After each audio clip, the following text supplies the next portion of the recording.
안녕하세요. 저는 정미란이라고 합니다. 올해 예순입니다. 오늘 제가 들려드릴 이야기는 정말 믿기 어려우실 거예요. 저도 가끔 이 모든 게 악몽이었으면 좋겠다고 생각할 때가 있어요. 하지만 이런 일이 실제로 일어났고, 지금도 많은 분들이 비슷한 고통을 겪고 계실 거라고 생각해요. 그래서 용기 내어 이 이야기를 하려고 해요. 전남 여수 이 바닷가 마을에서 25년째 미란 식당이라는 작은 해물정식집을 운영하고 있습니다. 사람들은 저를 그냥 평범한 식당 사장님으로 알고 있지만 제게는 특별한 과거가 있어요. 젊은 시절 저는 상선회사에서 해기사로 일했습니다. 그것도 5년 동안이나요. 1980년대 초반 여자가 배를 타는 게 흔한 일이 아니었는데도 해양대학을 졸업하고 당당히 바다로 나갔죠. 전 세계를 누비며 항해하는 게 꿈이었거든요. 부산에서 출발해 싱가포르, 홍콩, 요코하마를 거쳐 미국까지 끝없는 바다 위에서 자유롭게 살고 싶었어요. 그런데 1987년 운명적인 만남이 있었습니다. 고향에 잠시 들어왔을 때 소개팅으로 만난 남자가 제 남편이 됐어요. 정말 순수하고 착한 사람이었죠. 제가 배를 탄다고 해도 신기해하며 제 꿈을 응원해줬거든요. 결혼 후 여수로 내려와 평범한 주부 생활을 시작했어요. 1988년 영미 90년에 준호가 태어났고, 남편은 작은 수산업체를 운영했죠. 그때는 정말 행복했어요. 하지만 1995년 모든 게 바뀌었습니다. 남편이 교통사고로 갑작스럽게 세상을 떠난 거예요. 그때 영미가 10살, 준호가 8살이었어요. 엄마, 우리 어떻게 살아? 10살짜리 영미가 제 손을 잡고 물어보던 그 절망적인 순간을 잊을 수가 없어요. 남편이 운영하던 업체는 비투성이었고 보험금도 얼마 안 됐어요. 아이 둘을 혼자 키우려면 뭔가 해야 했는데 해기사 경력으로 할 수 있는 일은 한정적이었죠. 그때 시어머니가 제안하셨어요. 미란아, 바다에서 오래 살았으니 해산물은 잘 알 텐데 식당이라도 차려보자. 정말 막막했지만 다른 선택의 여지가 없었어요. 여수 바닷가 한 구석의 낡은 건물을 월세로 얻어 작은 해물정식집을 시작했습니다. 첫 몇 년은 지옥 같았어요. 새벽 4시에 일어나 경매장에서 재료를 사오고 하루 종일 식당에서 일하고 밤에는 아이들 공부까지 봐야 했거든요. 손님이 없는 날에는 하루 매출이 10,000원도 안 될 때가 많았어요. 엄마, 우리 왜 이렇게 가난해? 중학생이 된 영미가 그런 말을 할 때마다 가슴이 찢어질 것 같았어요. 친구들은 다 좋은 옷 입고 학원도 다니는데 우리 아이들은 늘 참아야 했거든요. 하지만 포기할 수 없었어요. 해기사 시절 태풍을 만나도 끝까지 버텨야 했던 것처럼 이 아이들을 위해서라면 뭐든지 할 수 있었어요. 조금씩, 정말 조금씩 식당이 자리를 잡아갔어요. 제가 직접 바다에서 가져오는 신선한 재료들, 해기사 시절 전 세계에서 본 다양한 요리법들을 응용한 독특한 메뉴들이 입소문을 타기 시작했거든요. 10년이 지나니 이 동네에서는 제법 알려진 맛집이 됐고, 20년이 지나서는 관광객들도 일부러 찾아오는 유명한 집이 됐어요.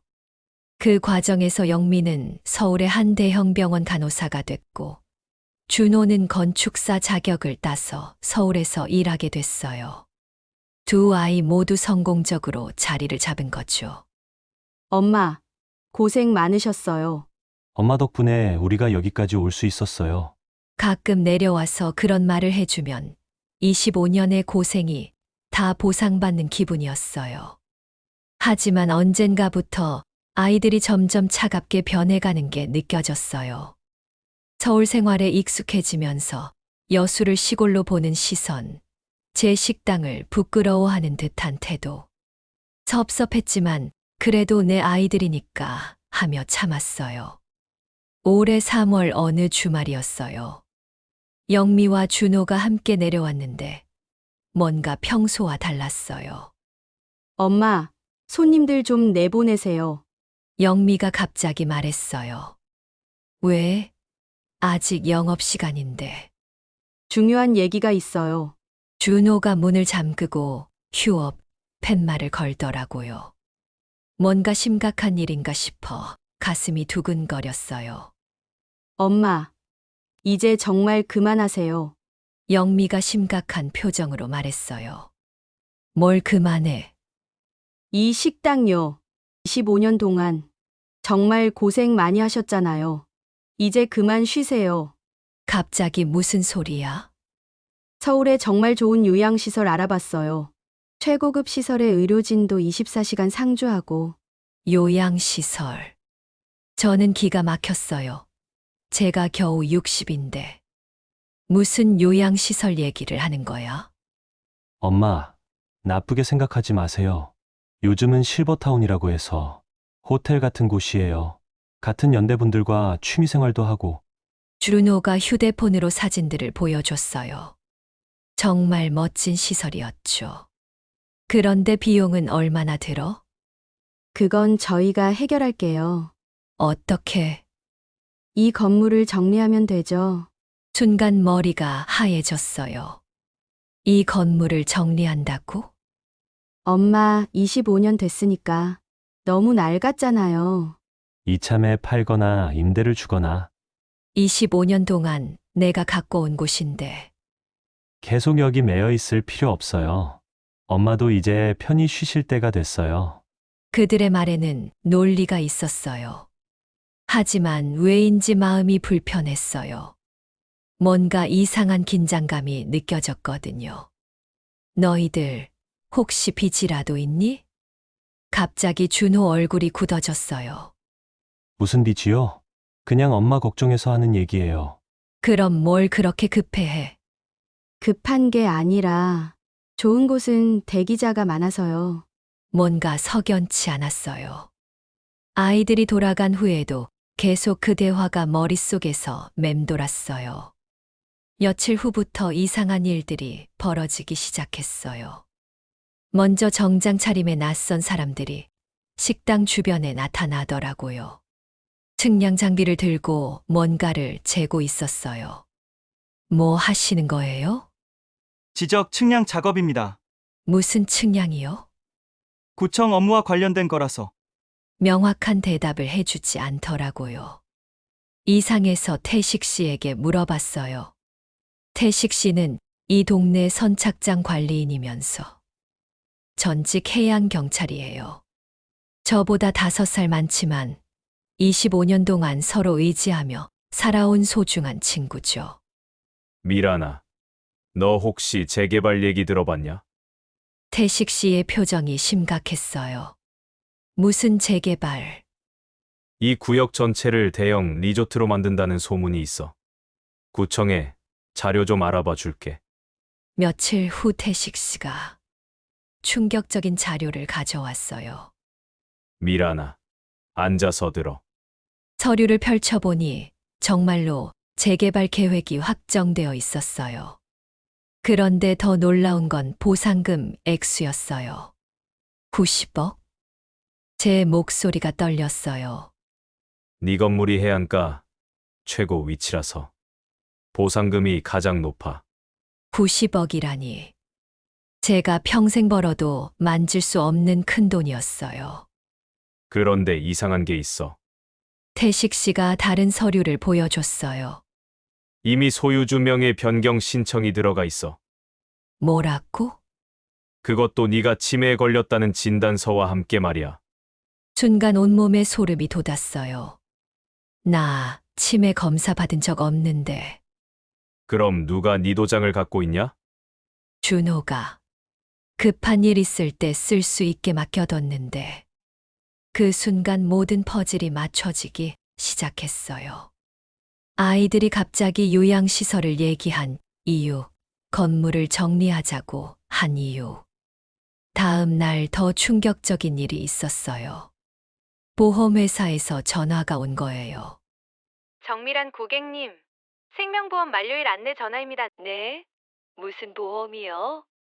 10억 원 보장 상품이신데 기억이 안 나시나요? 머리가 띵해졌어요. 저 그런 보험 가입 안 했는데요. 3개월 전에 가입하신 걸로 나와 있는데요.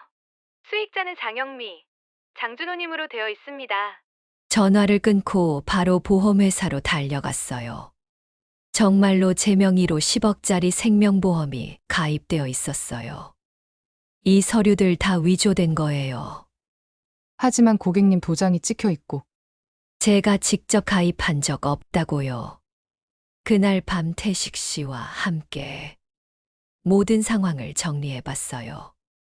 미라나, 이건 치밀한 계획이야. 태식 씨의 목소리가 무겁게 가라앉았어요.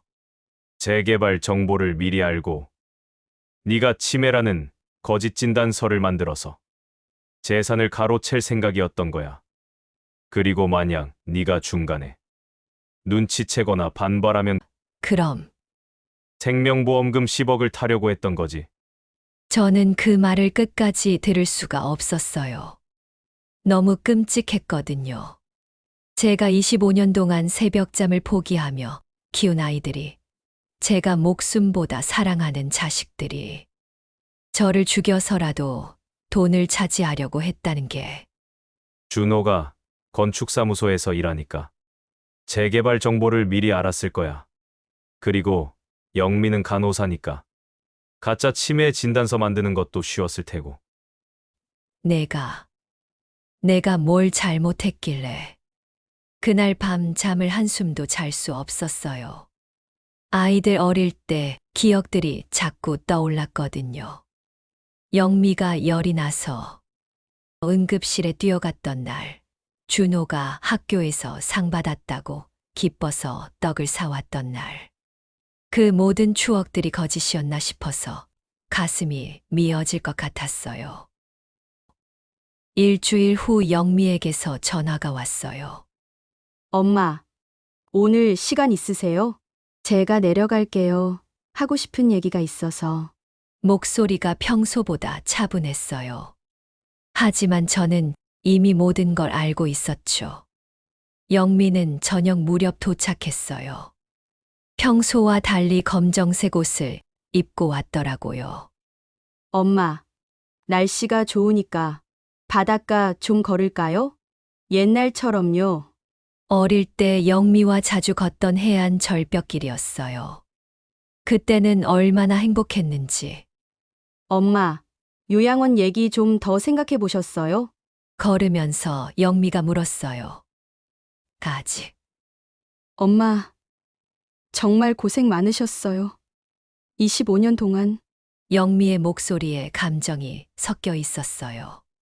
혹시 내가 잘못 생각한 건 아닐까 하는 마음도 들었어요. 저희 때문에 젊음을 다 바치셨잖아요. 그게 뭐 고생이니? 엄마로서 당연한 일이지.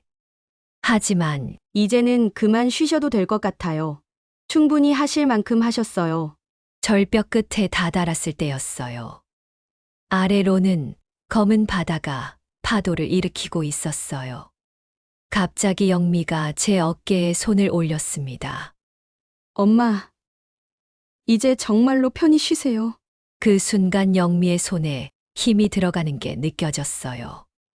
저를 절벽 아래로 밀어버리려는 거였어요. 영미야. 하지만 해기사 시절 위험한 순간들을 겪으며 알게 된 반응 능력이 저를 구했어요. 몸을 재빨리 옆으로 돌리며 영미의 손을 피했죠. 엄마, 영미가 소리쳤지만 저는 이미 균형을 잃고 바다로 떨어지고 있었어요. 차가운 바닷물 속에서도 포기하지 않았어요. 젊은 시절 항해하며 익힌 수영 실력이 아직 몸에 남아 있었거든요. 필사적으로 물 위로 떠올라 해안가로 헤엄쳤어요.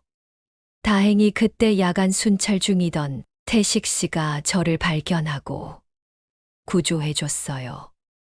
미란아, 괜찮냐? 태식 씨, 영미가 날. 알았어, 알았어. 이미 다 녹음했어. 혹시나 해서. 녹음기를 몸에 숨겨뒀어. 영미가 한 말 다 들렸어. 그제서야 태식 씨가 미리 준비를 해뒀다는 걸 알았어요. 그리고 절벽 위에 몰래카메라도 설치해뒀어. 영미가 널 밀어버리려는 장면까지 다 찍혔어. 병원에서 하루 쉬고 태식 씨와 진지한 대화를 나눴어요. 미란아, 이대로 당하고만 있을 거냐? 그럼 어떻게 해? 아무리 그래도 내 자식들인데. 자식이라고 해서. 네가 죽어야 하는 건 아니잖아. 태식 씨가 제안했어요. 복수를 해야 해. 그런데 그냥 복수가 아니라 너의 진짜 가치를 세상에 보여주는 거야. 내 가치. 25년 동안 바다에서 쌓은 너의 실력 말이야. 넌 그냥 식당 사장이 아니야. 진짜 요리 장인이라고. 그때 태식 씨가 알고 지내던 젊은 푸드 크리에이터를 소개해줬어요. 이서연이라는 20대 후반의 예쁜 아가씨였어요. 어머니, 한번 요리 영상 찍어봐도 될까요? 처음에는 망설였어요. 저 같은 시골 아줌마가 뭔 영상을. 요즘 어센틱한 요리가 인기예요. 어머니 같은 분의 진짜 요리를 사람들이 좋아할 거예요. 결국 해보기로 했어요. 25년 동안 매일 만들어온 전복솥밥과 해물 파스타를 평소 하던 대로 만들었죠. 와, 이 손놀림 보세요. 진짜 장인이세요. 서현 씨가 촬영한 영상이 SNS에 올라가자마자 완전 대박이 났어요. 첫날 조회수 50만, 둘째 날 200만, 일주일 후에는 500만을 넘었어요. 댓글들이 폭주했어요. 이런 진짜 요리 처음 봤어요. 25년 경력 진짜 다르네요. 어머님 손만 봐도 얼마나 고생하셨는지 알겠어요. 식당 어디예요? 꼭 가보고 싶어요. 갑자기 전국에서 사람들이 몰려오기 시작했어요. 작은 식당 앞에 줄이 100m씩 늘어섰어요. 방송국에서도 연락이 왔어요. 정미란 사장님, 아침 뉴스에 나와 주실 수 있나요? 생방송 오늘 아침 출연 부탁드립니다. 믿을 수가 없었어요. 60세 할머니가 하루아침에 전국 스타가 된 거예요. 제가 갑자기 유명해지자 영미와 준호가 황급히 내려왔어요. 엄마, 정말 대단하세요. 저희가 얼마나 자랑스러운지 몰라요. 하지만 저는 이제 이들의 속마음을 알고 있었어요. 엄마, 그런데 그날 바다에 빠진 일은 정말 사고였어요. 제가 엄마를 걱정해서 붙잡으려다가 영미가 변명하기 시작했어요. 사고, 그날 네가 뭐라고 했는지 기억도 안 나니? 엄마가 갑자기 비틀거리시니까 제가 놀라서 거짓말 그만해. 그때 태식 씨가 나타났어요. 미란아, 경찰 왔어. 네가 바다에 빠진 날 녹음한 것과 CCTV 영상을 모두 제출했어. 그리고 치매 진단서 위조, 보험 사기, 재산 편취 관련 증거도 함께 말이야. 영미와 준호의 얼굴이 새하얘졌어요. 아저씨, 그게 무슨 살인미수와 사기죄야. 각각 최대 15년까지 받을 수 있어. 엄마가 우리를 고발하신 거예요? 영미가 믿을 수 없다는 표정으로 저를 바라봤어요. 고발한 게 아니라 진실을 밝힌 거야. 엄마, 우리가 잘못했어요. 정말 잘못했어요. 한 번만 용서해 주세요. 준호가 무릎을 꿇고 빌었어요. 25년 동안 너희를 키우며 단 한 번도 실망시키지 않으려고 노력했는데 너희는 그 엄마를 죽여서라도 돈을 차지하려고 했구나. 엄마! 이제 너희는 내 자식이 아니야. 며칠 후 두 아이는 구속되었어요. 그 순간에도 가슴이 아팠지만 더 이상 당할 수는 없었어요. 재판 결과 영미와 준호는 각각 3년형을 선고받았어요. 그리고 재개발 보상금 90억과 위조로 가입했던 생명보험금 10억까지 모두 제게 돌아왔어요. 100억이라는 상상도 못할 큰 돈이었죠. 미라나, 이제 뭐 할 거냐? 태식 씨가 물었어요. 내 진짜 꿈을 실현할 거야. 바닷가의 최고급 해물 레스토랑을 열었어요. 이름은 미란의 항해로 지었죠. 단순한 식당이 아니라 제 인생 이야기를 들려주는 공간으로 만들었어요. 해기사 시절 전 세계에서 본 바다 이야기들, 25년 동안 이 바다에서 얻은 지혜들을 요리에 담아 전하는 거죠. 개장 첫날부터 예약이 꽉 찼어요. 전국에서 사람들이 찾아왔고, 일본, 중국에서도 관광객들이 오기 시작했어요. 방송 출연 요청도 끊이지 않았어요. 요리 프로그램, 토크쇼, 강연까지. 특히 제 또래 여성분들이 엄청나게 응원해 주셨어요. 60세에도 새 출발할 수 있다는 희망을 주셔서 고마워요.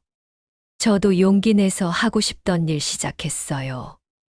그런 메시지들을 받을 때마다 눈물이 났어요.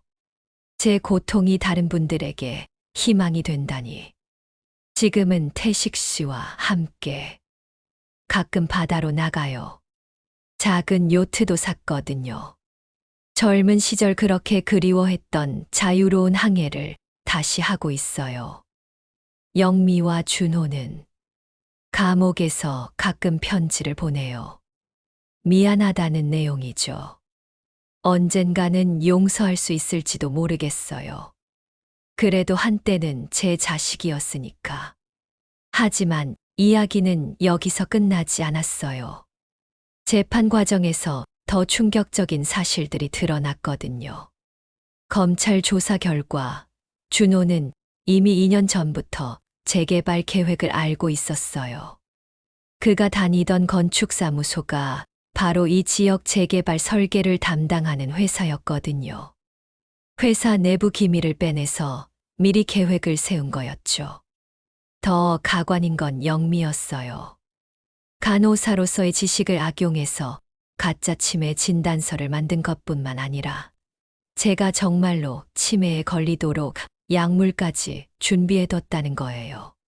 피고인 장영민은 치매 유발, 약물을 구매한 정황이 발견됩니다. 검사의 말을 들을 때 온몸이 떨렸어요. 제가 최근 몇 달간 가끔씩 느꼈던 기억력 저하, 어지러움 증이 모두 그 약 때문이었던 거예요. 언제부터? 법정에서 제가 영미에게 물었어요. 엄마, 언제부터 나를 죽이려고 생각했느냐고. 1년 전부터요. 영미가 고개를 떨구며 대답했어요. 1년 전. 그때가 제가 식당 매출이 가장 좋았던 시기였어요. 관광객들도 많이 오고 방송에도 몇 번 나갔었죠. 그런데 그 성공을 보면서 아이들은 욕심이 난 거였어요. 피고인은 재개발 정보를 처음 알았을 때 어떤 생각을 했습니까? 처음에는 엄마께 말씀드리려고 했어요. 하지만 하지만 뭡니까? 90억이라는 금액을 보고 마음이 변했습니다. 법정에서 아들의 그 말을 듣는 순간 정말로 이 세상이 무너지는 기분이었어요. 더 끔찍한 건 그들이 세운 구체적인 계획이었어요. 1단계 치매 유발 약물로 제 판단력을 흐리게 만들기. 2단계 가짜 치매 진단서로 후견인 자격 얻기. 3단계 재산 명예 이전. 4단계 저를 요양원에 격리시키기. 5단계 만약 제가 저항하면 사고로 위장해서 처리하기. 마지막 5단계 때문에 10억짜리 생명보험까지 가입해둔 거였어요. 혹시 어머니가 중간에 눈치채시면 어떻게 할 생각이었습니까? 그때는 어쩔 수 없이 준호가 말을 못 맞췄지만 무슨 뜻인지 알 수 있었어요. 세상의 반응, 재판 과정이 언론에 보도되면서 온 나라가 떠들썩해졌어요. 믿을 수 없는 폐륜, 100억을 위한 모정 살해, 효자 가면을 쓴 악마들, 신문과 방송에서 연일 보도했어요. 특히 제가 이미 유명해진 상태라서 더욱 큰 화제가 됐죠. 25년 희생한 어머니를 죽이려 한 자식들. 바다마을 요리명인의 충격적 가족사. 하지만 더 놀라운 건 사람들의 반응이었어요. 정밀한 사장님, 힘내세요. 어머님 같은 분이 계셔서 대한민국이 아직 희망이 있어요. 우리도 어머님처럼 새로운 꿈을 키우겠습니다. 전국에서 격려 메시지가 쏟아졌어요. 특히 저와 비슷한 나이대 여성분들이 엄청나게 응원해 주셨어요. 저도 60에 새로 시작했어요. 나이는 숫자일 뿐이라는 걸 보여주셔서 감사해요. 심지어 해외에서도 관심을 보였어요. 60세 한국 여성의 놀라운 역전 드라마라고 보도했고, 다른 해외 방송사에서는 전통 요리로 새 인생을 시작한 할머니라고 소개했어요. 그런데 재판이 진행되면서 더욱 충격적인 사실이 드러났어요. 영미와 준호에게는 각각 숨겨진 빚이 있었던 거예요. 영미는 주식 투자 실패로 13억 원의 빚이 있었고, 준호는 비트코인과 부동산 투자로 5억 원을 날렸어요. 게다가 준호는 불법 도박에까지 손을 댔더라고요. 그래서 돈이 필요했던 거군. 태식 씨가 씁쓸하게 말했어요. 그런데 왜 솔직하게 말하지 않았을까? 자존심 때문이겠지. 성공한 자식으로 보이고 싶었던 거야. 정말 한심했어요. 솔직하게 말했으면 제가 도와줄 수도 있었는데 대신 저를 죽여서 돈을 차지하려고 했다니. 더 어이없는 건 그들의 생활이었어요. 빚더미에 앉아 있으면서도 겉으로는 잘 사는 척 했거든요. 영미는 명품 가방과 옷을 사기 위해 대출을 받았고, 준호는 비싼 외제차를 리스로 끌고 다녔어요. 모두 가짜 성공을 과시하기 위한 거였죠. 검찰 조사 결과 피고인들은 모친을 살해한 후 보험금과 재개발 보상금을 받으면 해외로 도피할 계획까지 세워두었습니다. 검사의 말에 방청석에서 한숨이 터져 나왔어요. 하지만 그래도 제 마음 한구석에는 여전히 모정이 남아 있었어요. 판사님, 한 말씀 드려도 될까요? 재판 마지막 날, 저는 용기를 내서 말했어요. 이 아이들이 아무리 큰 잘못을 했어도 25년 동안 제가 키운 자식들입니다. 너무 무거운 형벌보다는 진심으로 반성할 기회를 주셨으면 합니다. 영미와 준호가 눈물을 흘렸어요. 엄마, 엄마, 죄송해요. 정말 죄송해요. 하지만 이미 저지른 일은 돌이킬 수 없었죠. 피고인들의 죄질이 매우 불량하고 계획적이고 지능적인 범행으로서 사회에 미치는 영향이 큽니다. 다만 피해자인 모친의 선처 의견을 고려하여 결국 영미는 3년 6개월, 준호는 4년을 선고받았어요. 재판이 끝나고 몇 달이 지났을 때 더욱 놀라운 일들이 일어나기 시작했어요. 제 이야기에 감동받은 출판사에서 책 출간을 제의했어요. 정밀한 사장님의 인생. 이야기를 책으로 내고 싶습니다. 제가 뭐 대단한 사람인가요? 대단한 사람이에요. 60세에 새로운 인생을 시작한 것도, 가장 큰 배신을 당하고도 포기하지 않은 것도 60세 바다에서 다시 시작하다라는 제목의 책이 나왔어요. 베스트셀러 1위에 올랐죠. 그리고 영화 제작사에서도 연락이 왔어요. 이 이야기를 영화로 만들고 싶습니다. 영화요? 네. 많은 사람들에게 희망을 줄 수 있는 이야기라고 생각합니다. 심지어 드라마 제작진도 찾아왔어요. 주말 드라마로 제작하고 싶습니다. 시청률 대박 날 거예요. 믿을 수가 없었어요. 제 인생이 이렇게 많은 사람들에게 관심을 받게 될 줄이야. 전국적 신드롬. 정말로 예상대로 됐어요. 제 이야기를 바탕으로 한 드라마 시청률이 35%를 넘었어요. 전국의 60대 여성분들이 저를 찾아오기 시작했어요. 사장님, 저도 새로운 일을 시작하고 싶어요. 60세가 끝이 아니라 시작이라는 걸 보여주셔서 감사해요. 심지어 40대, 50대 여성분들도 많이 오셨어요. 아직 늦지 않았다는 용기를 얻었어요. 저도 꿈을 포기하지 않겠어요. 제 식당 미란의 항해는 이제 단순한 맛집이 아니라 희망의 성지가 됐어요. 전국에서 사람들이 순례하듯 찾아왔죠. 인생의 역전, 포기하지 않는 정신력, 그리고 새로운 도전에 대해서 정말로 서울 유명 대학들에서 강연을 했어요. 젊은 대학생들이 60세 할머니의 이야기를 진지하게 들어주더라고요. 저도 포기하지 않고 도전해 볼게요. 나이는 정말 숫자일 뿐이네요. 그런 반응을 볼 때마다 뿌듯했어요. 더 중요한 건 제가 얻은 새로운 정체성이었어요. 더 이상 불쌍한 홀어머니도 고생하는 식당 아줌마도 아니었어요. 저는 희망을 주는 사람, 새로운 가능성을 보여주는 사람이 된 거예요. 매일 아침 거울을 보면 예전과는 다른 사람이 서 있었어요. 자신감 넘치는 눈빛, 당당한 자세. 60년 인생에서 가장 아름다운 모습이었어요. 미란아, 많이 변했다. 태식 씨가 웃으며 말했어요. 예전에는 항상 구부정하게 다녔는데 지금은 어깨를 쭉 펴고 다녀. 정말 당당해 보여. 맞는 말이었어요. 25년 동안 구부정하게 살았던 제가 이제는 당당하게 걸을 수 있게 된 거죠. 가족의 진정한 의미. 그 과정에서 태식 씨와의 관계도 변화했어요. 오랫동안 그냥 친구로만 지냈는데 이제는 진정한 가족 같은 존재가 됐거든요.